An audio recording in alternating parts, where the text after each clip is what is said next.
Hi, everyone, and welcome to the COVID-19 vaccine show. And I'm excited to welcome to the program Dr. Mark Hayden. With Dr. Mark, what's up? How are you? I'm feeling great. It's wonderful day to be alive, and hopefully have a great show.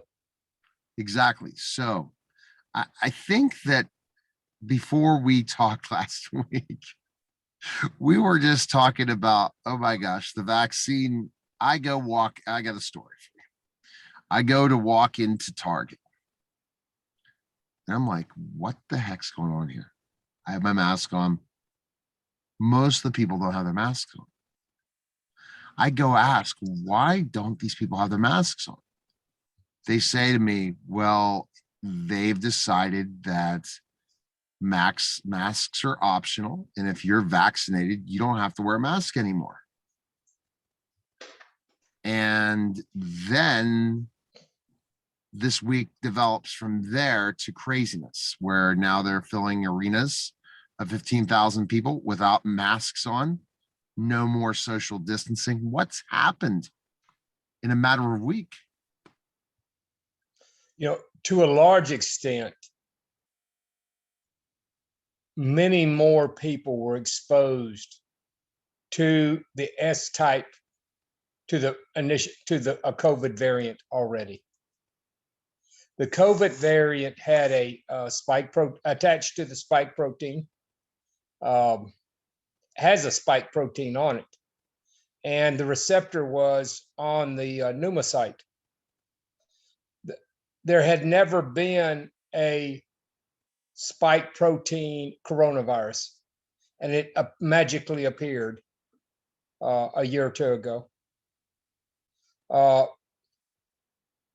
The CDC, our official numbers in the United States were that 30 million people, maybe it was 30, 30-ish million Americans had coronavirus, but probably 3 to 5 times that, maybe far more, were actually exposed to it.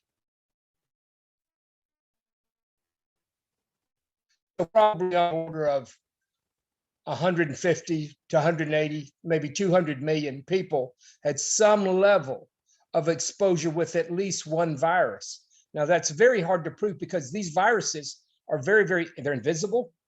However, if you begin to do immune studies, some of the immune studies suggest that people had at least partial immunity because they had partial exposure.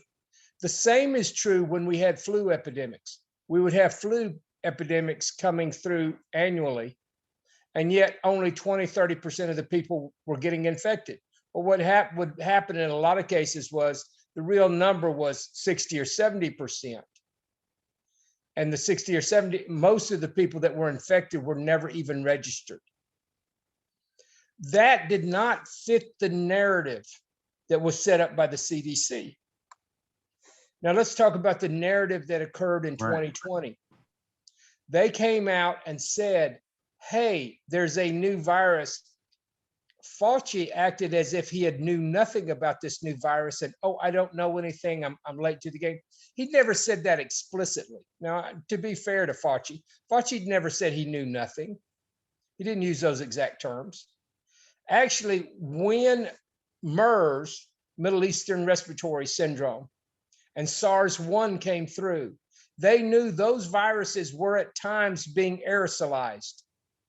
And because they had a biowarfare technology department at Fort Detrick, those people at Fort Detrick knew that because a virus that was occurring accidentally, both MERS and SARS-1, that they should investigate.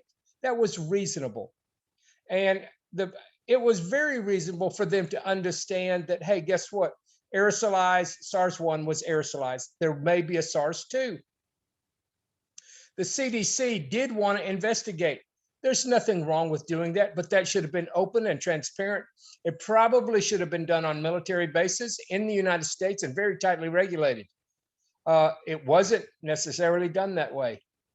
Now, you have nowhere seen the capacity of an aerosolized virus.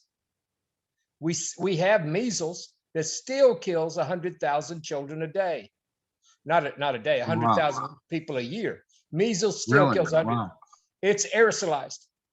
However, measles is aerosolized when the kid is sick. So am I going to go up to a little kid in Africa if he's covered with red spots and coughing his head off? I certainly won't. I will stay. So when they have a measles in third world countries, you stay out of the household, you isolate the whole home. And sometimes that works. In coronavirus, the person looks normal during their transmission phase, during the aerosolized phase. Now, we originally had the whole face mask question, and you asked about face mask. The reality is that an N95 mask is highly effective at filtering out aerosolized particles.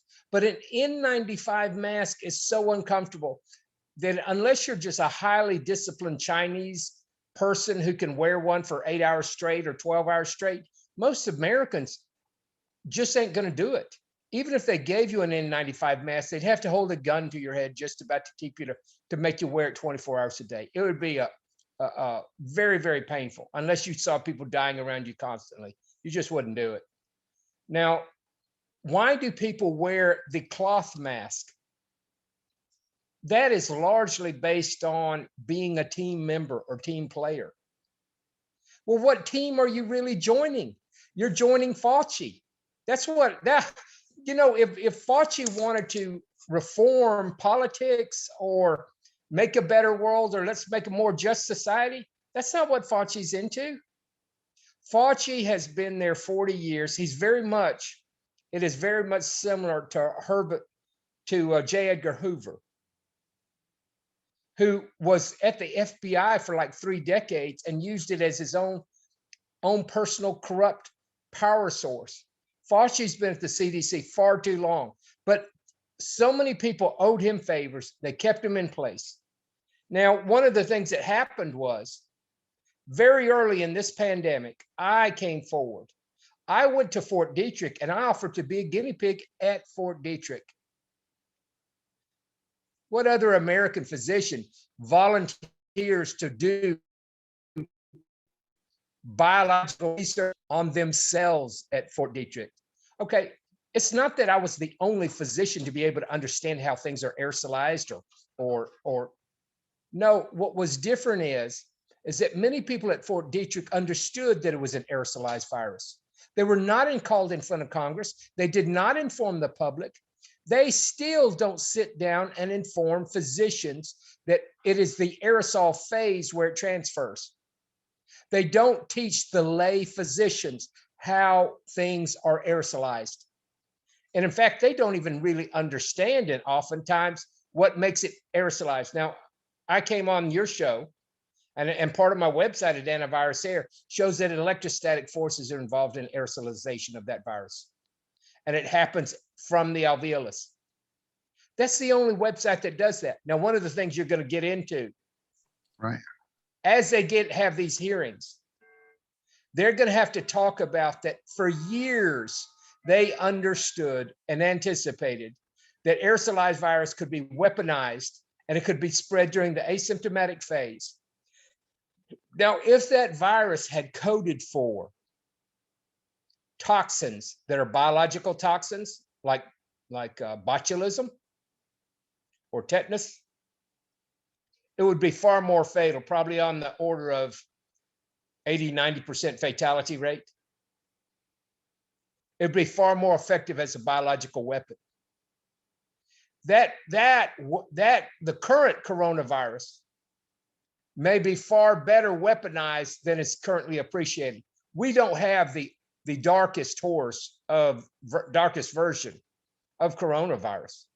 The darkest version will kill probably 80–90% if it's ever created. What we have is a relatively mild form. And, you know, even now in India, right. what is going on in India? What goes on in India today will sooner or later be back over here. Now, is the United States in a form of denial? You pointed out, look. I think they probably won't ever say anything. They'll just let people die. Well, here's the thing. Here's the twist on that.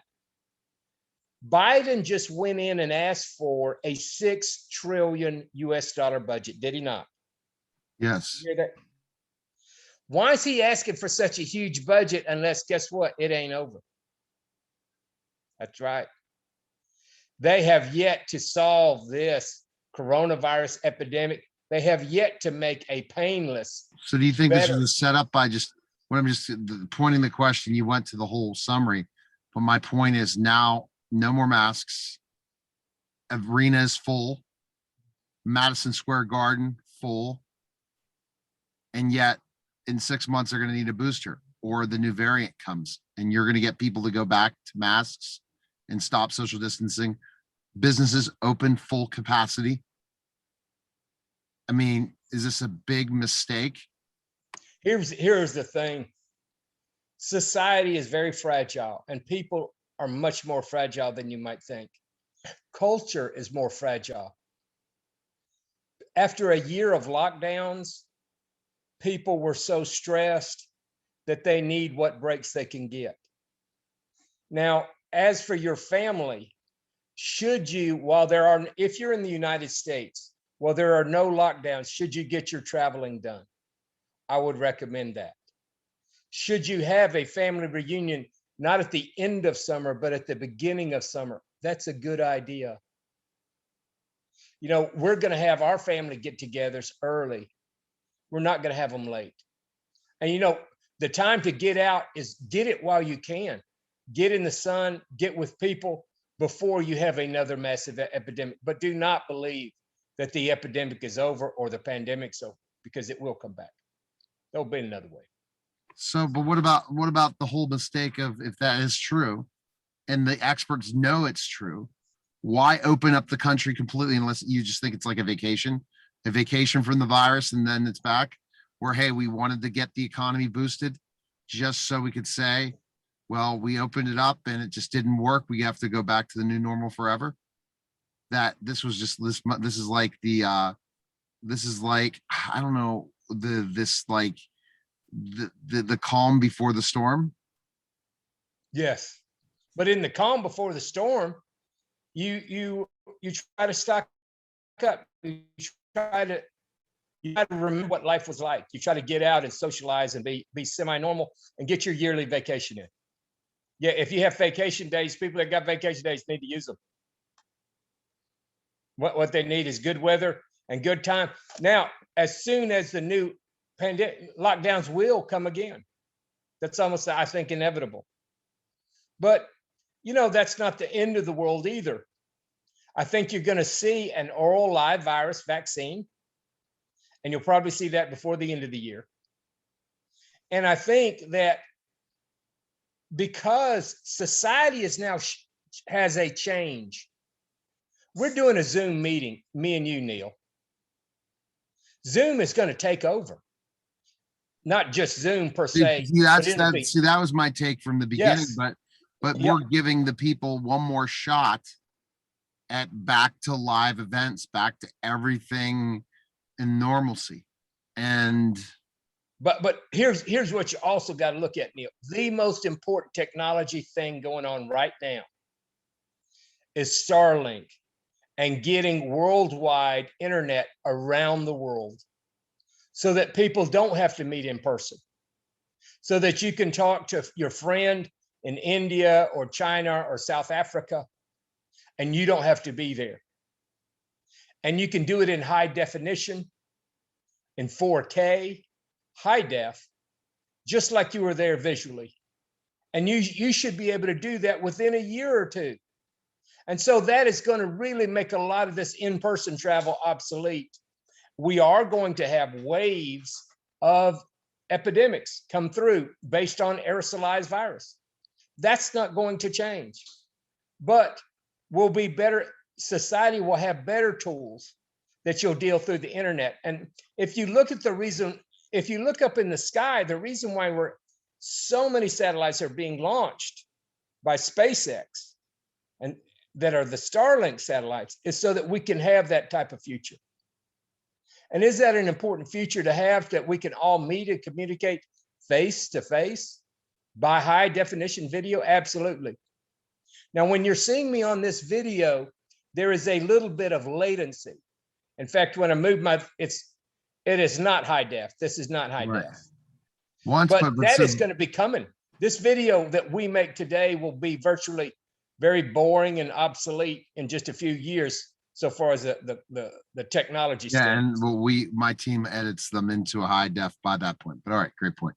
Okay, so based on your prediction, 3 months it's happening, or it's the end of the summer, it's going to happen. The variant is going to be here, and it's already here in the United States, but not reported. But when will you start seeing those things? Do you think by having no masks, that's going to speed up the process? Yeah, I think it will. Yes, I think you start getting lots of people together. There's no way that to keep mutations that happen in India will eventually show up in the rest of the world.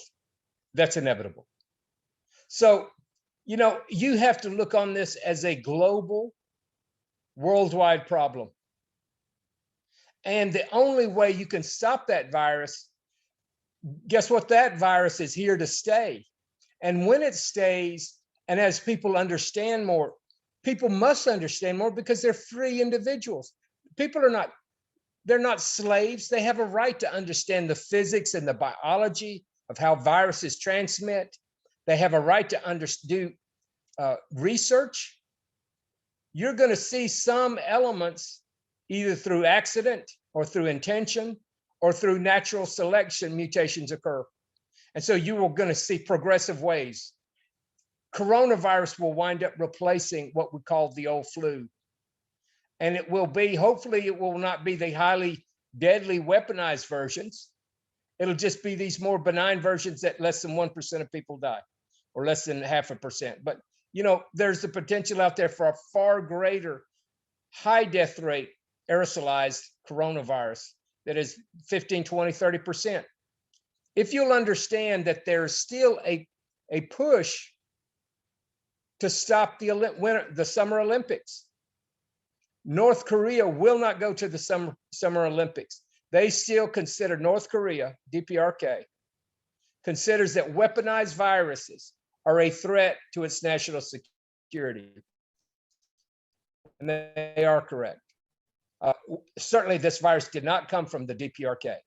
Nobody's accused the DPRK of doing that, but they worry about other people hurting their people and that being used as a biological weapon. All right, okay, great. All right, best place is antivirusair.com, and you always like to close out with a positive note. Yeah, I do.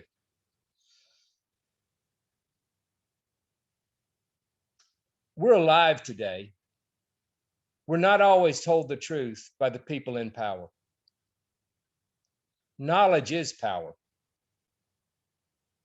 You need to learn as much as you can. When you receive information from men, you always have to consider the source and whether there's conflicts of interest when they speak to you. Sometimes those conflicts of interest are hidden. Sometimes Fauci, who dresses don't be deceived by people's outward appearance. Fauci wears some very, very nice suits. He gets paid, I think, $400,000 a year. Fauci has not told us all he knew or all he did or all he understands. Now, Fauci may have his reasons that you weren't told and I weren't told. But the truth is that you're alive today because God intended you to be alive. That every day of your life is a gift. You don't have to live in fear. You can be thankful for today and make the most of today and use it as a blessing to help others and help yourself. And that today is a gift. Tomorrow is not promised. And I count my days, and I hope to make my days count. And I hope you do the same. You take care now, and we'll see you again next week. Thank you. All right, guys, that was again the COVID-19 vaccine show. Guys, take care.